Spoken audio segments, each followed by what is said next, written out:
राधे राधे। जय श्री कृष्ण। आज हम सुनेंगे फागुन मास महात्म्य की कथा के 24वें अध्याय की कथा। बोले शंकर भगवान की जय हो। श्री कृष्ण भगवान की जय हो। मार्कंडेय जी राजा युधिष्ठिर से तीर्थों की महिमा बता रहे हैं। तब राजा ने पूछा, हे मुनिश्रेष्ठ, आप यह बताइए कि इन तीर्थों में गंगा और यमुना कैसे आई। यह प्रसंग आप मुझसे विस्तार पूर्वक कहिए। तब मार्कंडेय जी कहते हैं, हे राजन, त्रिपुरी में मतंग नाम से प्रसिद्ध एक धर्मपालन राज ऋषि रहते थे। वे भगवान शिव के भक्त, महान योगी और वेद देवताओं में श्रेष्ठ थे। एक दिन तपस्वी मतंग मुनि के समीप उसी मार्ग से जाते हुए सप्त ऋषिगण आए। उन्होंने ऋषियों को नमस्कार करके अर्घ्य और पाद्य आदि के द्वारा सबकी पूजा की। जब वे लोग कुशासन पर विराजमान हो गए, तब मतंग मुनि ने विनय से कहा, हे महर्षियों, आज मैं धन्य हो गया हूँ, क्योंकि आज मेरे यहाँ श्राद्ध के दिन आप जैसे महात्मा और ब्राह्मण पधारे हैं। महामुनि मतंग का वचन सुनकर वशिष्ठ जी ने कहा, हे महर्षि, हम तो गंगा यमुना के संगम में स्नान करके ही भोजन करेंगे। तब मतंग जी ने हंसकर कहा, अच्छा, आज यही गंगा यमुना के संगम में आप लोगों का स्नान होगा। और ऐसा कहकर मुनि ने ध्यान में स्थित होकर गंगा और यमुना देवी का आह्वान किया, और उनके आह्वान से गंगा और यमुना देवी दोनों ही नदियां तत्काल ही वहां पर चली आई। तब मतंग जी ने कहा, हे मुनिवरो, अब आप लोग गंगा और यमुना के संगम में स्नान कर लें। सप्तऋषि महात्मा मतंग का यह अद्भुत क्रम देखकर मन ही मन बड़े ही आश्चर्यचकित हुए। उसके बाद उन मुनीश्वरों ने विधि से स्नान किया और मतंग मुनि का पितृ यज्ञ संपन्न कराकर स्वर्ग लोक को प्रसन्न किया। गंगा और यमुना दोनों ही नदियां नर्मदा में समा गई। इस प्रकार वहां पर सब पापों का नाश करने वाला श्रेष्ठ संगम तीर्थ प्रकट हुआ। जो मनुष्य सब धर्मों से संपन्न और शिव भक्ति में तत्पर होकर अमावस्या के दिन संगम तीर्थ में स्नान करता है, वह पहले की और पीछे की सात सात पीढ़ियों का उद्धार करके तत्काल ही विशुद्ध होकर स्वर्गलोक में सम्मानित होता है। उसे सब पापों से छुटकारा मिल जाता है। और जो क्रोध और इंद्रियों को जीतकर लगातार 6 महीने तक प्रतिदिन वहां पर स्नान करता है और देव आदि देव महादेव की पूजा करता है, वह किसी भी कारण से कभी भी मलिच्छ देश में या जा कहीं पर भी मृत्यु प्राप्त को हो जाए, अंत में भगवान शिव के समीप ही जाता है। मार्कंडेय जी कहते हैं, हे राजन सुनिए, चंद्रवंश में सत्यधर्म परायण देवानिक नाम से एक प्रसिद्ध राजा हुए थे। उनके एक पुत्र हुआ जिसका नाम हरिकेश रखा गया। वह समस्त शुभ लक्षणों से संपन्न महाबलवान चक्रवर्ती राजा हुआ। महात्मा हरिकेश ने अनेकों यज्ञ किए। उनकी राजधानी कन्या आपू में थी, जो कुबेर की नगरी अलका के समान शोभा पाती थी। कन्या आपू की समस्त प्रज्ञा दीर्घायु और धन धान्य से संपन्न थी। और शेषायल नामक पर्वत पर त्रिपुरा के समीप तुंगभद्रा नाम की एक नदी है, जो मल्लिकार्जुन के दर्शन से पाताल गंगा कही गई है। उस पुण्य तीर्थ में प्रतापी हरिकेश ने सूर्य ग्रहण के समय 1,00,000 गाय और 1,000 स्वर्ण मुद्राओं की व्यवस्था की। फिर सूर्य ग्रहण से 5 दिन पहले उन्होंने वेदों के विद्वान बहुत से ब्राह्मणों को बुलवाया। ग्रहण के समय इन सब को गौ का भी दान करना चाहते थे। ग्रहण से पहले उन्होंने अग्नि स्तुति आरंभ कर दी। देवयोग से उनकी आह्वानी अग्नि में अत्यंत तेजस्वी रुद्र देवता संबंधी मंत्रों द्वारा आहुति डाली गई।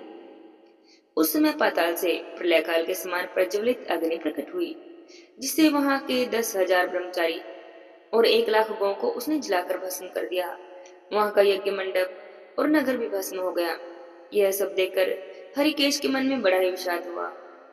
वे अग्नि में समा जाने के लिए अपनी रानियों और मंत्रियों के साथ आसन से उठकर खड़े हो गए। उस समय सब और बड़ा ही हाहाकार मचा हुआ था। तब एक ब्राह्मण ने कहा, हे महाभाग, तुम श्रेष्ठ नगर कलप ग्राम में चले जाओ। राजा हरिकेश वहां जाकर मुनियों की आज्ञा पाकर उसके बाद सोमयज्ञ करने के लिए कुरुक्षेत्र को गए और वहां पर सरस्वती नदी की शरण ली। वहां पहुंचकर उन्होंने भगवान शिव, भगवान ब्रह्मा, विष्णु और देवी सरस्वती का स्तोत्र जाप किया और बोले कि मैं कुरुक्षेत्र को जाऊंगा और कुरुक्षेत्र में ही निवास करूंगा। कुरुक्षेत्र का नाम लेने से मनुष्य पाप मुक्त हो जाता है।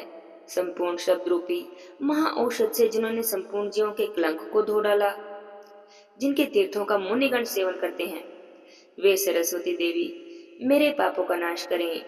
राजा के इस प्रकार के वचनों को सुनकर पापों का हरण करने वाली देवी सरस्वती ने कहा, राजा, तुम विषाद को छोड़ो और मेरा श्रेष्ठ वचन सुनो। तुम्हारे यज्ञ में 10,000 ब्राह्मण हत्या और 1,00,000 गो हत्या हुई है। इतना महान पाप से छुटकारा दिलाने में इस चराचर जगत के भीतर एकमात्र नर्मदा नदी ही समर्थ है। नर्मदा नदी समस्त पापों का नाश करने वाली है। मैं सूर्य ग्रहण के अवसर पर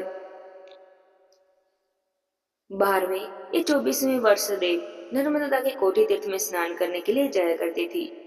इससे मैं भी परम शुद्ध हो गई। हे राजन, नर्मदा में स्नान और शिव का पूजन करके एक श्रेष्ठ यज्ञ करो। उसमें बहुत से स्वर्णों की दक्षिणा दो। इससे तुम्हारा उद्धार हो जाएगा। जो ब्राह्मण और कोई वहां मृत्यु को प्राप्त हुए हैं, उनकी हड्डियों को ले जाकर नर्मदा के जल में बहा दो। उस जल का स्पर्श होने से उन सबको देवलोक की प्राप्ति हो जाएगी और नर्मदा के जल और तिल की अंजलि देने से उन सबकी उत्तम मुक्ति हो जाएगी। देवी सरस्वती का वचन सुनकर राजा ने उनको प्रणाम किया और रानियों और परिवार के साथ प्रसन्नता से नगरपुरी में लौट आए।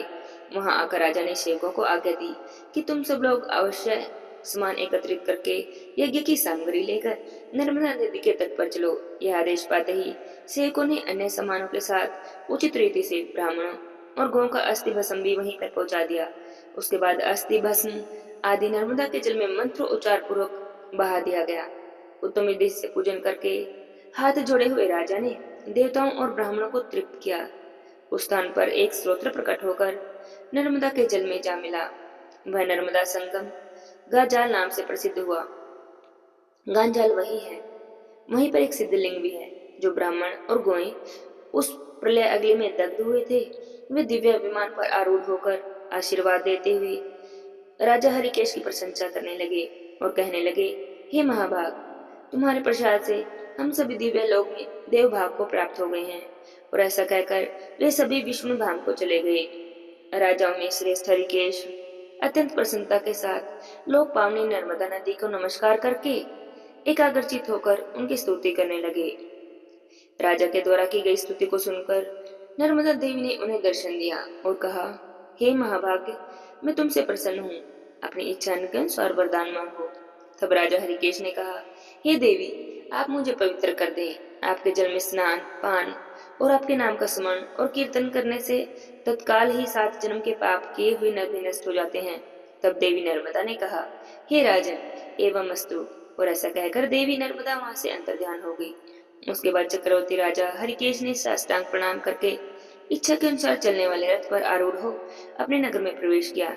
वहां अंतःपुर और परिवार के साथ उन्होंने प्रचुर भोगों का उपभोग किया और अंतकाल आने पर वे देवलोक को प्राप्त हुए। बोलिए देवी नर्मदा की जय हो। मार्कंडेय जी कहते हैं, हे राजन, पूर्व काल में आप स्तंभ नाम से प्रसिद्ध एक महर्षि हो गए हैं, जो ब्राह्मणों में श्रेष्ठ और उपवास व्रत में तत्पर रहने वाले थे। उन्होंने काम, क्रोध, लोभ और मोह को सदा के लिए त्याग दिया था। नर्मदा और मत्स्य के संगम में जल में प्रवेश किया था। जल के भंवर में बैठे हुए महातपस्वी आप सतम्भ जी को मल्लाहों ने मछलियों से जाल उठाते समय जल से बाहर खींच लिया और उन्हें इस दशा में देखकर वे निशांत भय से व्याकुल हो गए और मुनि के चरणों में प्रणाम करके कहने लगे, हे ब्राह्मण, हमने अनजाने में ही बड़े भारी अपराध को कर डाला। आप हमें क्षमा करें। इसके सिवा आपके प्रिय कार्य क्या है, उसके लिए आज्ञा दें। मुनि ने देखा कि इन मल्लाहों के द्वारा यह मछलियों का बड़ा ही भारी श्रृंगार हो रहा है। यह सब देखकर उनका हृदय करुणा से भर गया और वे दुखी होकर कहने लगे, भेद दृष्टि रखने वाले जीवों के द्वारा दुख में डाले हुए प्राणियों को जो अपने सुख की ध्यान नहीं देता, उससे बढ़कर क्रूर इस संसार में दूसरा कौन है। अहो, स्वस्थ प्राणियों के प्रति यह निर्दयपूर्वक पूर्ण अत्याचार और स्वार्थ के लिए उनका व्यर्थ बलिदान कैसे आश्चर्य की बात है। ज्ञानियों में भी जो केवल अपने ही हित में तत्पर है, वह श्रेष्ठ नहीं है, क्योंकि ज्ञानी पुरुष भी अपने स्वार्थ का आश्रय लेकर ध्यान में स्थित होते हैं। तो इस जगत के दुखात प्राणी किसकी शरण में जाएंगे। जो मनुष्य स्वयं अकेला ही सुख भोगना चाहता है, उसे तो विद्वान पुरुष पापी से भी महापापी कहते हैं। मेरे लिए वह कौन सा उपाय है जिससे मैं दुखी चित्त वाले संपूर्ण जीवों के भीतर प्रवेश करके अकेला ही सबके दुखों को भोगता रहूं। मेरे पास जो भी पुण्य है, वह सभी दीन दुखियों के पास चला जाए, और उन्होंने जो भी पाप किया है, वह सभी मेरे पास आ जाएं। इन दरिद्र विकलांग और रोगी प्राणियों को देखकर जिसके हृदय में दया उत्पन्न नहीं होती, मेरे विचार से वह मनुष्य है ही नहीं, वह तो राक्षस है।